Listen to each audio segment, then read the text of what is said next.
ஓம் சத்குரு சாய்நாதாய நமோ நமக. எனது முதன்மை பேராசான் மதிப்புக்கினிய ஆதித்ய குருஜி ஐயா அவர்களுக்கு குழு வணக்கம். உலகம் முழுக்க பரவி இருக்கின்ற தமிழ் உறவுகள் அனைவருக்கும் மதுரை ஜோதிடர் சாய் செல்வத்தின் இனிய வணக்கங்கள். வாழ்க பல்லாண்டு. இன்னைக்கு நம்ம பார்க்க போற பதிவு இது ஒரு நுணுக்கமான பதிவுங்க. 7வது சனி முடிந்ததும் சனி அள்ளி தருவார் அப்படிங்கிறது உண்மையா? இப்படிதான் எல்லாருமே சொல்றாங்க. 19 அவர் சொன்னார், இவர் சொன்னார், எங்க பாட்டன் சொன்னாரு, நாங்க பரம்பரையா ஜாதகம் பார்த்துக்கிட்டு வர்றோம், எங்கிட்ட கரெக்டா இருக்கும் அப்படின்னு சொல்ற முதற்கொண்டு ஜோதிடத்தை இன்னைக்கு குறிச்சி ஐயாவை விமர்சனம் பண்ணிக்கிட்டு இருக்க அவங்க உள்பட ஜோதிடத்தை அறகுறையா தெரிஞ்சுக்கிறவங்க, மேற்கொண்டு நம்ம ஆய்வு நோக்கத்துல பார்க்கணும் அப்படிங்கிற எண்ணங்கள் இல்லாதவங்க இவங்க கூட சொல்லுவாங்க. எப்படி சொல்லுவாங்க? 7வது சனி முடிஞ்சவொடனே சனி பகவான் அள்ளி கொடுத்துட்டு போவார். என்னத்தை அள்ளி கொடுப்பாரு? ஜோதிடமே அவருக்கு தெரியலைன்னு அர்த்தம். ஜோதிடத்துல ஒளி தத்துவம் தான் நன்மை. அது முதல் ஒரு பாயிண்ட். இருட்டு கெடுதல். சுபக்கிரகங்கள் குரு, சுக்கிரன், வளர்பிறை சந்திரன். அதுல ஏன் சொல்றோம்னா வளர்பிறை சந்திரன், அமாவாசை சந்திரன் சனிக்கு நிகரானவர். இருட்டு தானே. ராகு, இதுல மாற்றங்கள் வர்றதுக்கு வாய்ப்பு உண்டு. நல்ல கிரகம் பார்த்துட்டா. இப்ப பாவத்துவமா சொல்றேன். அப்ப இந்த அமைப்புல சனி முழு பாவ கிரகம்ங்க. செவ்வாய் கூட சேர்த்துக்கலாம். ஏன்னா காவல்துறை இருக்கு, அவசியமானது. காவல்துறை இல்லைன்னா கலவரம் ஏற்படும்ல. அப்ப செவ்வாய் நல்லது. நம்ம ரத்தத்துக்கு அவர் தானே. செவ்வாய் ஓரளவு ஏத்துக்கலாம். ரவுடி இல்லைன்னு சொல்லி கொடுப்பாரு. முன் யோசனை இல்லாம பேசுறவங்க, முரட்டுத்தனம் அதுவும் இருக்கும். ஆனாலும் சனிக்கிட்டேலாம் அந்த நல்லதே பார்க்க முடியாதுங்க. ஆயுள் வேண்டும், ஆயுள் வேணாம் தானே மதம் சொல்லுது. பிறவியே வேணாம் தானே சொல்லுது. இதுதான் தத்துவம். பிறவி வேணாம்னு சொல்லும் பொழுது சனி ஆயுளை கொடுக்குறாரு. அப்ப அவர்கிட்ட என்னதான் இருக்கு?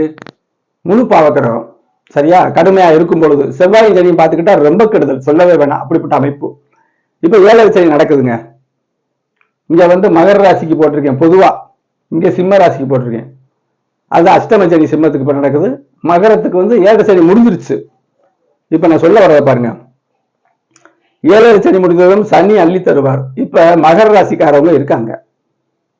ஜாதகத்துடைய வலு ஆரம்பத்துல ஜாதகம் எப்படி இருக்கு, தசாபுத்திகள் எப்படி இருக்கு அப்படிங்கிற அமைப்புக்கு ஊடதான் இந்த 7வது சனி பாதிக்குமா பாதிக்காதா, எறும்பு அடிச்சது மாதிரி இருக்குமா, கடப்பாறை வச்சு அடிச்சது மாதிரி இருக்குமா, இப்படிலாம் படுக்க போகுமா, உட்கார வைக்குமா, நடக்க விடாம பண்ணுமா, இப்படிலாம் கணக்கு இருக்கு.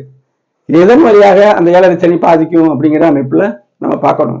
சின்ன வயசுக்காரங்களுக்கு கடுமையா பாதிக்குங்கிறது பொதுவானதுதான். எத்தனையோ செல்வந்தர் வீட்டுல சின்ன வயசுக்காரங்களுக்கு என்ன பாதிக்க போகுது? ஜாதகம் யோகமா இருந்தா எந்த பாதிப்பும் ஏற்படாது. அப்ப வயதானவங்களுக்கு கூட படுத்தும். அவங்களுடைய ஆயுள் ஆரோக்கிய சம்பந்தமா 7வது சனி கடுமையான அமைப்பு. இறுதி காலம் கூட அதுல வரும் 7வது சனியில. அப்ப மாரகாதிபதி புத்திகள், தசாபுத்திகள் வந்துச்சுன்னா அந்த 7வது சனி சேர்த்து வேலை செய்யும். கோல்சாரம் சைடு தான் அது வேலை செய்யும். அது மெயினா வேலை செய்யாது, அது சைடா வேலை செய்யும். சரியா? இப்ப மகரத்துக்கு 7வது சனி முடிஞ்சுங்க. நீங்க பார்த்துக்கிட்டு இருக்கவங்க எல்லாம் நல்லா யோசனை பண்ணுங்க. எத்தனை பேருக்கு ரொம்ப கெடுதல் பண்ணுச்சு, எத்தனை பேருக்கு சிறிய அளவுல கெடுதல் பண்ணுச்சு. பருவ வயசுல கல்யாணம் தசாபுத்தி ஆரம்பிச்சிடும். 7வது சனி குறுக்க வரும் பொழுது வர்றது பூரா நாளைக்கு சொல்றேன்னு தள்ளிக்கிட்டே போயிடும். அது ஜாதகத்தோட வலுவை பொறுத்து. 7வது சனியில கல்யாணம் ஆகிறதுலாம் இருக்கு. எனக்கெல்லாம் 7வது சனி தான் திருமணம் நடந்தது. அது தசாபுத்தி வலுத்தா ஒன்றும் செய்யாது, எதுவுமே செய்யாதுங்க. அப்ப கிரக பாவம்னு ராசி அதோடைய இருட்டு வெளிச்சம். இதுதானே என்னுடைய ஆசான் குருஜியா சொல்றாங்க. சுபத்துவ பாவத்துவத்தை பார்த்தா தான் பலன் சொல்ல முடியும். எத்தனை பேருக்கு புரியுது? புரியாதவங்களை விட்டுருவோம், பொதுமக்கள் புரிஞ்சுக்கிறோங்க. கிரக சுபத்துவ பாவத்துவத்துலதான் பலனே இருக்குங்க. அப்ப சில விஷயத்த சொல்ற மாதிரி 7வது சனி முடிய தொண்டிக்கும் நல்ல தசாபுத்தி நடக்கும். அப்ப நல்லதும் நடக்காது, கெடுதல் நடக்காதுன்னு அப்படியே மேனேஜ் பண்ணி போவாரு. 7வது சனி முடிஞ்சவொடனே கடுமையான தசாபுத்தி ஆரம்பிக்கும். ஐயோ எல்லாருக்கும் 7வது சனி முடிஞ்சிருச்சு, இப்ப தாண்டா எனக்கு 7வது சனிங்கிற மாதிரி ஒரு கடுமையெல்லாம் வரும். அப்ப என்னத்தை அள்ளி கொடுப்பாரு? கெடுதல் தானே கொடுக்குறாரு. இது ஏன் பாக்குறது இல்ல? மொத்தமா 7வது சனி போகும்போது அள்ளி தருவாரு. சனி தசை வந்தா தானே அள்ளி தருவார். அப்படியே சனி நல்ல வெளிச்சமா இருந்தா அள்ளி தந்தாரும் அவருக்கு தசாபுத்தி வரணும்ல. 7வது அமைப்பு செயல்படுத்துதா? தசாபுத்தி நடக்கும் சம்பவங்களுக்கு 7வது என்ன சம்பந்தம் இருக்குது? இது புரியவே இல்லை ரொம்ப பேருக்கு. நீங்க பொதுமக்கள் நல்லா புரிஞ்சுக்கோங்க. அதுக்கு தான் என்னுடைய சேனல் அஸ்ட்ரோ சாய் செல்வம் யூடியூப்ல 1000க்கும் மேற்பட்ட வீடியோக்கள் இருக்கு, பயனுள்ள வீடியோக்கள். ஜோதிடத்துடைய மறுபக்கம் பழமையா சொல்லப்பட்ட அதையெல்லாம் குருநாதருடைய அருளால் அதெல்லாம் புறக்கணிச்சுட்டு புதுமையா இப்ப எது சாத்தியப்படுதோ ஆய்வு நோக்கத்துல நான் நிறைய வீடியோக்கள் போட்டிருக்கேன். பாருங்க, சப்ஸ்கிரைப் பண்ணுங்க. அப்பதான் அடுத்தடுத்து வர்ற வீடியோக்கள் வரும், நீங்க பார்க்கலாம். ஷேர் பண்ணீங்கன்னா நீங்க மட்டும் இல்ல, உங்க உறவினர்களும் என்ற ஜாதகம் பார்க்க ஒரு வாய்ப்பாக இருக்கும். உங்களுக்கு ஜாதகத்துல எந்த 7வது சனி நடந்துகிட்டு இருக்கா, இனிமே வரப்போகுதா, அந்த அமைப்புல எப்படி இருக்கும், ஜென்மச்சனி என்ன செய்யும் தெரிஞ்சுக்கிறதுக்கு இந்த திருநெல்வேலி வாட்ஸ்அப் நம்பருக்கு தொடர்பு பண்ணிட்டீங்கன்னா கிரக விளக்கத்தோட ஏழரை சனி இப்படித்தான் உங்களுக்கு இருக்கும், அஷ்டம சனி இப்படித்தான் இருக்கும் அப்படிங்கிறத தெளிவாக சொல்லியிருந்தாங்க. கிரக பாவக சுபத்துவ அமைப்புல கணக்கெடுத்தா நான் மட்டும் இல்லை யாருமே தெளிவாக சொல்லலாம். அதுக்கு பிராப்தம் வேணும். இப்ப இந்த மகர ராசிக்காரவங்களுக்கு வந்து ஏழரை சனி முடிஞ்ச உடனே நல்ல சுபமான வருமா, கல்யாணம் நடந்துடும். கல்யாணம் நடக்கிற யோகம் வந்துகிட்டு இருக்கும்போது ஏழரை சனி முடிஞ்ச உடனே தட்டிக்கிட்டே போய் முடிஞ்ச உடனே டபக்குன்னு ஃபிக்ஸ் ஆயிடும், கல்யாணம் நடக்கும். சில பேருக்கு பாருங்க கல்யாணம் நடந்துடும், ஏழரை சனி ஆரம்பிச்ச உடனே குழந்தை பாக்கியத்தை தடுக்கும், முடிஞ்ச உடனே குழந்தை பாக்கியம் தரும். அப்ப குழந்தை பாக்கியம் தந்த உடனே சனி அள்ளி கொடுத்து, சனி தான் குழந்தை கொடுத்தாரா, தசாபுத்தி தான் குழந்தைய கொடுத்தது. அதே மாதிரி ஏழரை சனி முடிஞ்ச உடனே ஒரு வீடை கட்டுவாரு, சனி தான் வீடை கட்ட கொடுக்குறாரா, சனி தசை நடந்தாத்தான் அந்த அமைப்பு. சனி தசை இப்ப அது யாராவது ஒருத்தருக்கு நடக்கும். எப்படின்னா சனி தசை நடந்துகிட்டு இருக்கும், நல்ல வெளிச்சமாக நடக்கும். அப்ப ஏழரை சனி வரும்போது சிறு சிறு தடங்களை வானம் தோன்றுவாரு, லேசா ஒரு சுவர் கட்டுவாரு, அப்படி நின்று போகும். ஒரு கல்யாணம் பேசுவாங்க, அப்படி நின்று போகும். இந்த சொல்றேன்னு எழுதுக்கிட்டே போவாங்க. எப்படியோ ஒரு வாய்ப்புல ஏழரை சனி முடிஞ்சாலும் நடக்கும். அப்ப அவருக்கு நடந்துருச்சு அப்படின்னா அவருக்கு ஒரு ஜாதகத்துல நடந்தோடனே அதை எழுதக்கூடாது. 100% எல்லாருக்கும் சரியானாத்தான் அதை வந்து நம்ம ஒரு நோட்ல எழுதி வச்சு அதை வந்து எல்லாத்தையும் பரப்பணும். அப்படிதான் இல்லை. ஒரு புத்தகத்தை எடுத்தீங்கன்னா ஒரு வாரத்தையில பூரா பதில் நிரப்பி இருப்பாங்க, எல்லாருமே எழுதலாம். ஆனா ஆய்வு நோக்கத்துல சரியா எழுதுறது எல்லாருக்கும் பலனளிக்குதான் பார்க்கணும். அப்போ மகர ராசி இந்த ஏழரை சனி முடிஞ்ச உடனே இப்ப கஷ்டப்படுறவங்க இந்த ஜாதகம் பார்க்க வராங்க. ஏழரை சனி முடிஞ்சும் பெரிய துன்பமா இருக்கியா, இப்பதான் நான் கடனை சிக்கியிருக்கேன்னு வர்றாங்க. தசாபுத்தி கடுமையான தசாபுத்தி. ஏழரை சனி முடிஞ்ச உடனே கல்யாணம் நடக்க போகுது, எல்லாருக்குமே மகர ராசிக்காரங்க பேர் நடக்குது, குழந்தை பாக்கியம் கிடைக்கும். தசாபுத்தி நல்லா இருந்தா தான் அது கிடைக்கும்.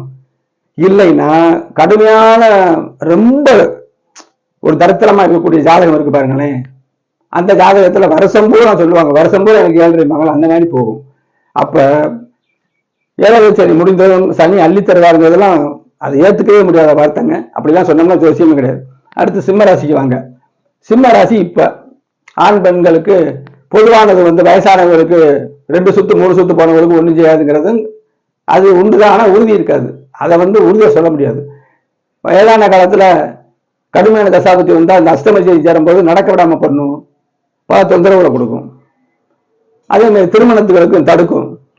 தசாபுத்தி அதாவது திருமண தோஷம் உள்ள ஜாதகத்துல செஞ்சு வைக்கிற நேரம் கல்யாணம் தவறா நடக்கக்கூடிய வாய்ப்பு வரும்போது இந்த அஷ்டமசனி அதுக்கு கோர்த்து விட்டுரும்.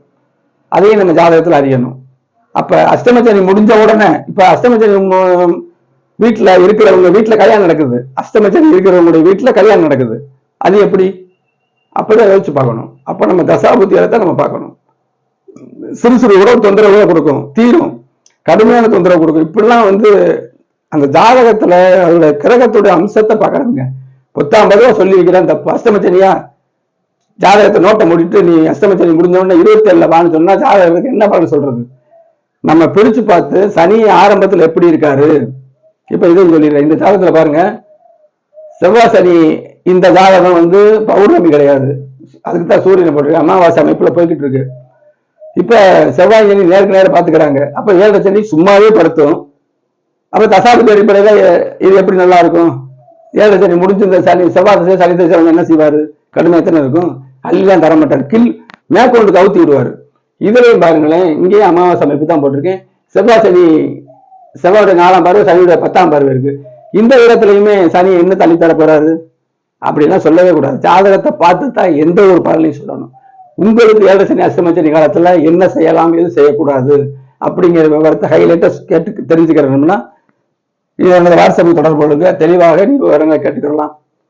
சேனலை சப்ஸ்கிரைப் பண்ணுங்க, லைக் பண்ணுங்க, ஷேர் பண்ணுங்க. அடுத்தடுத்து நிறைய பயனுள்ள வீடியோக்கள் வரும், பாருங்க. அடுத்த வீடியோவில் சந்திப்போம். நன்றி, வணக்கம்.